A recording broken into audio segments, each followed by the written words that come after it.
Hello, hi, welcome, and thank you for joining me. I am Bev from Inkwell Arts, and today I wanted to show you how I make candles.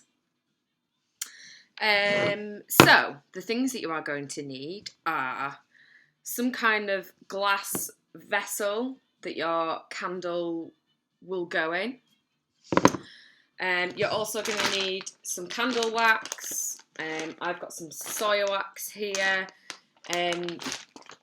Candle wax is fairly easy to come by on the internet or in stores such as Hobbycraft. And then we're going to make the candle look pretty. So I have collected some foliage. It's autumn at the moment, so the leaves are looking very pretty. I've got some flowers here.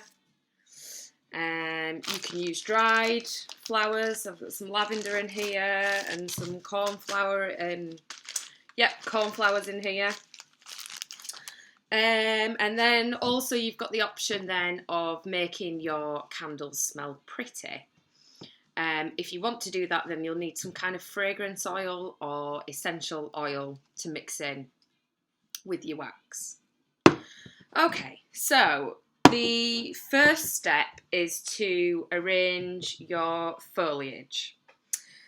So without further ado, let's get on with that. Okay, so I've got my glass vessel here. I've also got some glue, PVA glue or anything like that will do.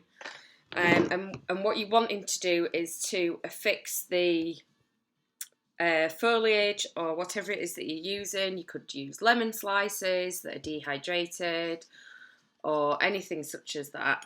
And then you're going to glue them to the inside.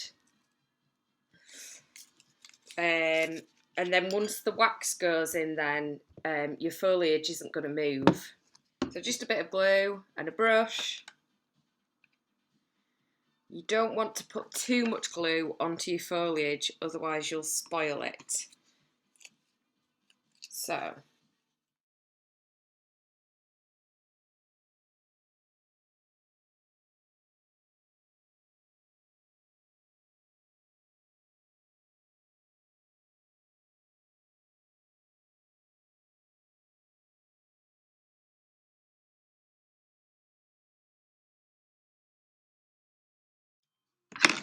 Okay, so once you are happy with where you've put your petals or your leaves or whatever, then you need to leave it to dry. And because I've used drier leaves and petals, they do have a tendency to sort of come loose, have a mind of their own. So just make sure you check on it every now and again and just give them a press down. If you've got some dried flowers that you've dried between a book, then they would be perfect for this. Okay, so once all your petals have dried inside your glass vessel, then it's time to start creating the actual candle. So what you're going to need is some wick, which is essentially just a bit of rope, and it is coated in something to help it to burn.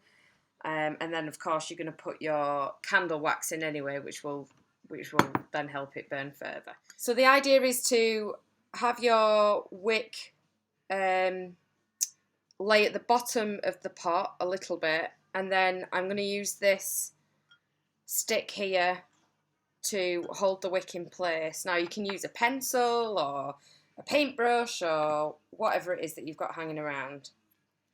So my length is going to fit then into right down to the bottom, and then I'm going to tie this bit around here.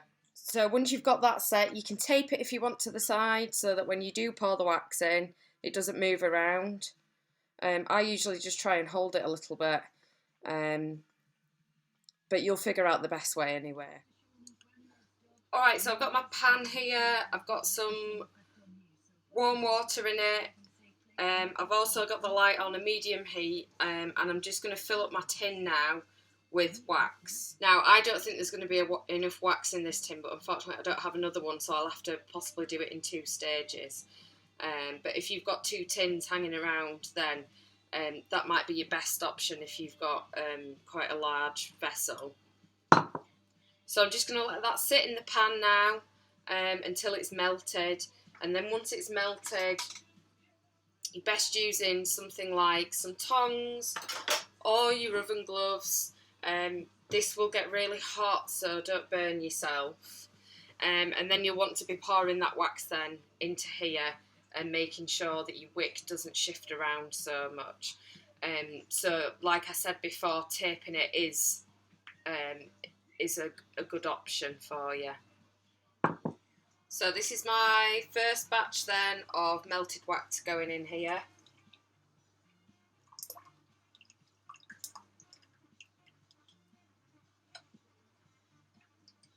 And then I'm going to fill the pot up again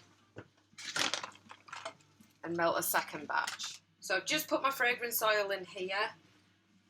I don't want all the fragrance to disappear, so I've put it in right at the end, and then I'm just going to pour that then, as I did the other melted wax, into my vessel.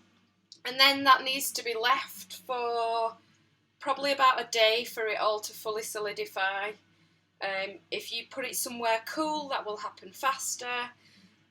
Whilst it's still hot, I'm just going to leave it to cool down for a bit here, and then I'll put it in a dark, cold place, possibly in my garage, just for it to cool down further.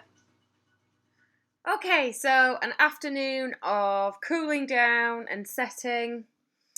I also, it's not really clear to see, I also just cut the wick off of the stick that I had it lent on, and have left enough wick for you to be able to burn with. Yeah, so I'm very happy with that.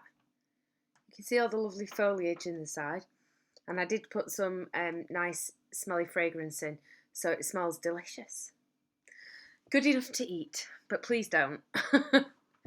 Alright guys, so I hope you enjoyed that, and I hope you join us again soon. And in the meantime, take care of yourselves. Bye.